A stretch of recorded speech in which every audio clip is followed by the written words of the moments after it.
Skoro me je neko pitao koja je najgore igrica koju si ikad igrao. Nisam znao da odgovorim na to pitanje. Da budem iskren, nikad nisam razmišljao na taj način o igricama. Kako bih uopšte došao do zaključka o tome koja je po mom mišljenju najgora? Ne znam za vas, ali ako mi igrica koju igram više nije interesantna, onda samo prestanem da je igram i o njoj više ne razmišljam. A ako vam ja, kao YouTuber, koji je spreman i da malo pati kako bi od toga mogao da napravi sadržaj za kanal i koji vas podsjeća da ukoliko niste ostavite like i subscribe, kažem da nikad u nekoj igrici koja mi se ne sviđa nisam proveo dovoljno vremena da je zamrzim i proglasim najgorom ikada, onda znate da vas ne lažem. Čekaj malo, zar ti Lego Batman 3 nije najgore igrica koju si igrao? Nisi čak ni uspeo da je pređeš? Pa kao prvo, iako je tada nisam prešao 100%, prikupio sam živce i vratio se da to uradim. Evo dokaz. A kao drugo, sa sigurnošću mogu da kažem da mi Lego Batman 3 nije najgore igrica koju sam ikad igrao. Možda me je toliko iznervirala da sam morao da napravim ceo video o njoj, ali nju sam makar hteo da igram. Neki od vas već znaju ovo, ali postoji čitava klasifikacija igrice koju ja ne želim ni da probam da igram, samo zato što mi je sama pomisao na igranje neke igrice koja njoj pripada odbojna. Za one koji nisu upućeni, u pitanju su PvP igrice.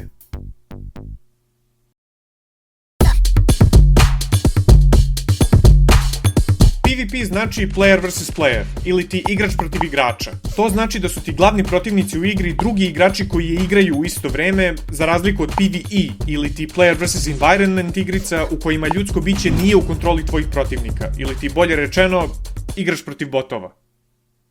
PvP aspekt u igricama se javlja u gomilu oblika. Od partija u kojima učestvuju samo dva igrača koji se bore jedan protiv drugog, pa sve do masivnih lobija Battle Royale igrica koji primaju i do 100 igrača odjednom. I apsolutno ni jedan mi se ne sviđa. Ali znate vi mene, ja možda ne izgledam tako, ali ja sam veoma promišljena osoba. Čak i ako nije potrebno, uvek se potrudim da imam lako objašnjiv razlog zašto mi se nešto ne sviđa i retko kad dozvoljavam emocijama da naprave tu odluku. S obzirom na sve ovo, za odluku o svom stavu po pitanju PvP igara nemam samo jedan, nego nekoliko vrlo jasnih razloga zašto mi se ne sviđaju. Ali pre nego što počnem o njima da pričam, samo želim da napomenem da ukoliko vi ništa od ovoga što ću navesti ne vidite kao problem, to je super. Samo uživajte u svojim igricama, želim vam sve najbolje. Ovo su problemi koje ja imam sa PvP igrama i zbog kojih ja nemam želju da ih igram. Pa da počnemo.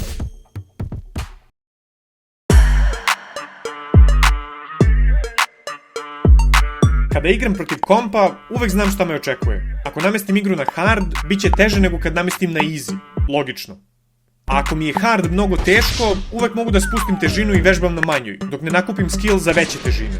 Isto tako, pošto ja obično igram na većim težinama, ali recimo desi se da nisam dugo igrao neku igru, mogu privremeno malo da smanjim težinu dok se ne zagrejem, pa onda kasnije da je povećam i igram kako sam navikao. U suštini, ja sam u kontroli toga koliki sebi izazov zadajem kada započinjem igru. Kod PvP igrica ovo ne postoji, jer težina izazova zavisi od nivoa veštine tvog protivnika. Samim tim, automatski je nepredvidivo da li ću dominirati nad nekim noobom i osjećati se kao da sam mnogo dobar, ili ću naletiti na nekoga ko će da okonča sukob pre nego što sam ja uopšte svestan da je započeo. To je veliki problem, jer me to sprečava da postepeno unapređujem svoje veštine u igri, što znači da ako se desi da pobedim, nikad se neću osjećati kao da sam to zaslužio, nego kao da mi se samo posrećilo da nisam naleteo na nekoga ko je bolji od mene. Ako pređem Goat Simulator na Death Sentence One Down, to je to, nema dalje. Savladao sam jednu od najtežih mapa na najvećoj težini i dokazao sam sebi da je izvodljivo. Mogu biti ponosan na svoj uspeh.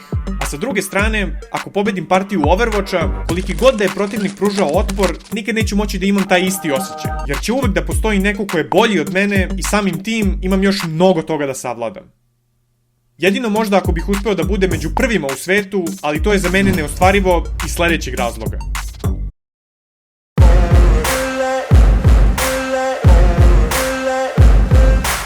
Ja volim raznovrsnost u igrama. Nekad mi se igra FPS, nekad platforme, nekad puzzle, a nekad bih samo da spajam džemove. Moje raspoloženje diktira moj izbor igrice. I koliko god da je vremena prošlo od kad sam poslednji put igrao neku igru, nije toliko bitno, jer kao što sam već rekao, samo malo smanjim težinu ili usporim pristup dok ne uđem u štos i onda se posle vratim na staro. Tako nešto ne pije vodu kada su u pitanju PvP igre. One su dizajnirane tako da si primoran da ih igraš skoro svaki dan. Ili tako što ti se vremenom smanjuje rank, ili tako što non stop uvode nove stvari koje moraš da savladaš u isto vreme kada i ostali igrači da ne bi zaostajao za njima. To onda iz razonode prelazi u obavezu. Zato i svi top igrači u PvP igrama uglavnom ne igraju mnogo igrica van tih par u kojima su jako dobri. A ja stvarno ne znam da li postoji neka igra za koju bih ja mogao da budem toliko vezan da imam dovoljno strpljenja, volje i vremena da je igram redovno. Čekaj malo, pa zar ne igraš Gems of War svaki dan? Igram, ali ne da mi ne bi opao skill, nego samo da bih pokupio daily nagrade, u čemu je nemoguće failovati. A uz to, igrica čak nije ni PvP. Ja stvarno ne mogu da zamislim sebe da igram bilo koju PvP igru na dnevnoj bazi, pogotovo zbog sledećeg razloga.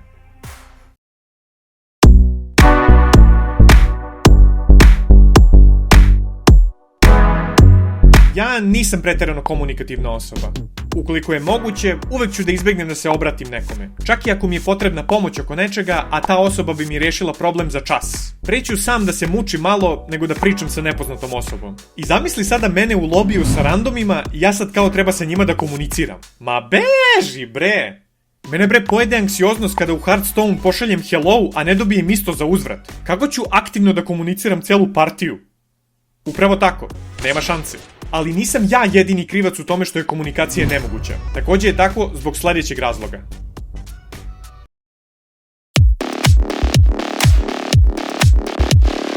Moj omiljeni način da igram igrice je sa društvom. Verujem da bi se većina vas sa mnom složila u tome. Čak i ako ne ostvarujemo progres u igri, bitno je da se zezamo i da nam je zabavno. Ali isto tako, uvek možemo da se dogovorimo pre nego što započnemo partiju da li ćemo da igramo ozbiljno ili ne. U PvP igrama mora ozbiljno da ti se posreći da upadneš u takav lobby gde su svi spremni da sarađuju. Iz mog iskustva, tako nešto se skoro nikad nije dešavalo. Obično su tu bili ljudi koji boli uvo za tim i rade šta im padne na pamet, a sa druge strane su bili oni koji su tryhardovali pa nisi mogao ni malo da pogrešiš, a da te odmah ne ispljuju. I onda tu nastane toksična atmosfera, gde se ovi drugi deru na ove prve, pa ovi ili uzvrate, ili izađu, ili počnu da troluju. I tako iz lobija u lobby, dok mi igrica totalno ne presedne. Ako se slažete sa mnom, tako nešto uopšte nije zabavno. Možda bi mi neki od vas rekli da samo mutujem sve i da se ne obazirem na to, ali nije zabavno igrati timsku igru u kojoj tvoji saigrači ne žele da budu deo tima. Neki bi mi na to rekli da igram solo, što i jeste neki vid rešenja za ovaj problem, ali nije optimalno rešenje zbog sledećeg razloga.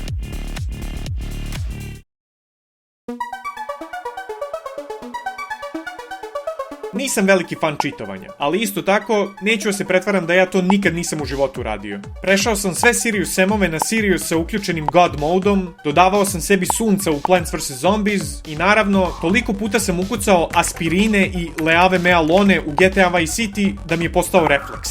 Tada nisam video veliki problem sa tim, ali tada sam bio mlad i glup. Dobro, i dalje sam, ali makar više ne čitujem u igrama. Oj. Šta? Oj. Hvala što si sprečio nekog pametnjankovića da mi to istakne u komentarima, ali neću preformulisati prethodnu rečenicu. Oj. Ako ću da budem iskren, sve ove metode čitovanja koje sam naveo mi uopšte ne smetaju ni malo. Ja to ne bih više radio, ali ne bih imao problem sa nekim ko to radi, dokle god ne igra sa mnom dok to radi. Ako ste nekad bili na mojim GTA ili Payday streamovima, mogli ste da primetite da ja izbegavam da koristim čitove i da kikujem sve koji ih koriste. Ali razlog zašto nemam ništa protiv toga da ih ti isti ljudi privatno koriste je to što su te igrice PvE. Jedina osoba koju možete da ugrozite gameplay ste vi. Eventualno vaši saigrači ako igrate co-op, ali ako ni njima ne smeta, onda samo napred.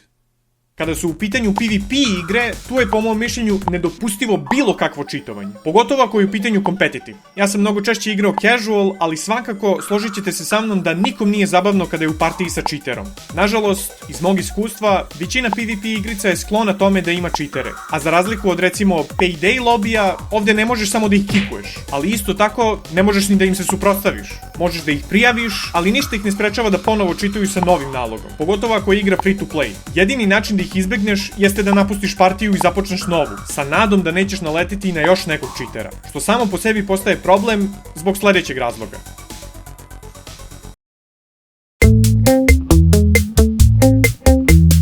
Pre nekoliko godina imao sam period u svom životu u kom sam totalno prestao da igram igrice, a jedini razlog za to je bio da mi je bilo mrsko da čekam da se igrica upali i učita. Priznajem da je delimično tako zato što sam imao očajan PC, a i možda su me još uvek drmali hormoni, ali svakako ćete se složiti sa mnom da nikom nije zabavno da čeka. Kad su u pitanju single player igre, onoliko koliko je potrebno igrici da se podigne je izdrživo. Pogotovo kada znaš da ćeš odmah nakon toga moći da pređeš na igru i igraš dok ti oči ne ispadnu. Ali kod PvP igrica je druga priča. Osim toga što moraš da čekaš da se igra učita, moraš posle toga da čekaš da ti igra pronađe partiju, a to nekad može da traje satima. I zamisli sada ti, nazvaćemo te Jova, bitno je za kasnije, čekaš pola sata da napokon možeš da počneš da igraš i onda upadneš u partiju sa nekim toksičnim likom ili cheaterom. Ajmo Jovo nanovo. Evo ja sam rekao da će biti bitno. Sada moraš opet da se vratiš na čekanje i tako sve dok ne naletiš na jednu normalnu partiju. Čekaj malo. Neću bre, dosta mi je više čekanja. Samo hoću malo da se zabavim. Nemam toliko vremena na bacanje. Imam 1 sat slobodnog vremena i hoću da ga provedem u igri, a ne u queue. Oj, Šta? oj. Aha, pa da, to ne bi bilo loše. Verujem da će na ovaj segment dosta vas da pomisli: hej, pa ja imam tu i tu igru, ali nikad nemam problem sa čekanjem. Na što ću ja samo da vam kažem, svaka čast. Evo, poslužite se. Imam dovoljno za sve. Čak i ako igra nema večne queuove, postoji drugi vid čekanja koji meni takođe smeta, ali o kom retko ko razmišlja. Ne znam kako drugačije da opišem, ali čini mi se kao da u PvP igrama, pogotovo Battle Royale, ima mnogo više downtime, ili ti perioda u kojima se ništa ne dešava, za razliku od single player igrica. Nemojte da me shvatite pogrešno. Postoje single player igre u kojima je downtime čak i sastavna mehanika, ali jednostavno rešenje za to je samo ne igraj te igrice. Mislim, ja to rešenje primenjujem i na PvP igre.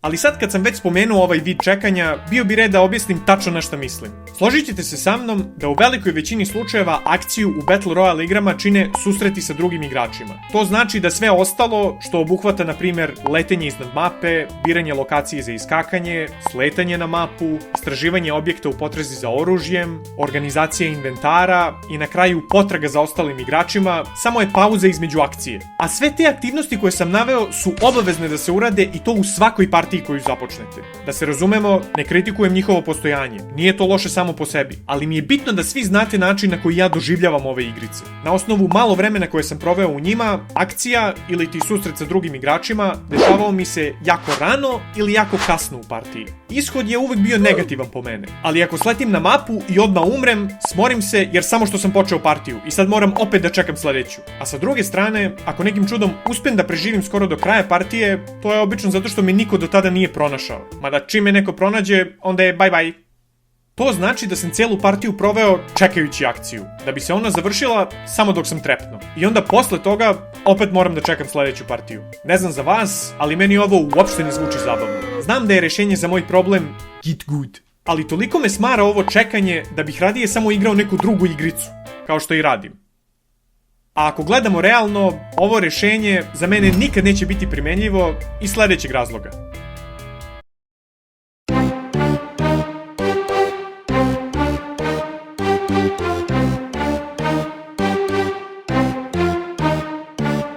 Složit ćete se sa mnom da se na greškama najbolje uči. Speedrunner nije bolji u igri od regularnog igrača samo zato što je više vremena proveo u njoj, nego zato što je u njoj napravio mnogo više grešaka. U PvE igricama je prosto. Ako se na nekom delu zakočiš, menjaš pristup sve dok taj deo ne savladaš. Neki od vas bi rekli da ista metoda može da se primeni i u PvP igrama, na što ću ja samo da kažem da se vratite jedan segment unazad i pogledate ga opet. Svi segmenti su timestampovani. U PvP igricama nedostaje trening, gde možeš da probaš sve komande i mehanike pre nego što zapravo uđeš u pravu partiju. Nemate pojma od koliko igrica sam odustao samo zato što im je ovo nedostajalo. A ja se nisam osjećao kao da sam dovoljno spreman da samo uđem u partiju i počnem da igram. Ako niste primetili, jedina PvP igra koju povremeno igram je Overwatch, a ona u sebi sadrži baš ovo o čemu pričam. Da ostale PvP igrice imaju ovo, možda bi ih i igrao, ali naravno nakon što poprave sve ostalo, što znamo da se nikad neće desiti. Kao što ste mogli da primetite, imam više nego legitiman razlog zašto ne volim PvP igrice. Ja sam svestan da mnogi od vas vole ovakve igrice i da vam ništa od ovoga što sam naveo ne predstavlja problem, što je sasvim u redu i nikad ne bih želeo to da vam oduzmem. Ali samo da znate, ukoliko mi predložite neku vama dragu PvP igru da recenziram, očekujte da se meni neće svideti ni približno koliko i vama. Nego da se vratimo mi na početak, na pitanje koje me je nateralo da razmišljam o svemu ovome. Koja je najgora igrica koju sam ikad igrao? Pa, ne znam da li je baš tako lako odgovoriti na ovo pitanje. Šalim se, PUBG definitivno, ne moram ni da probam ostale. Ako Ako želite da vidite moje mišljenje o raznim igricama, kliknite na playlistu na ekranu i ne zaboravite like i subscribe. Za kraj, veliko hvala Antonio Gorišek, Lovro Riger, Lukašin, Mario Vrećo, Odisej, Ogi, Tryhard Tadej i Vlad Baš. Da biste se našli na listi na ekranu, kliknite join, postanite boj i povećajte svoj mozak. Oj.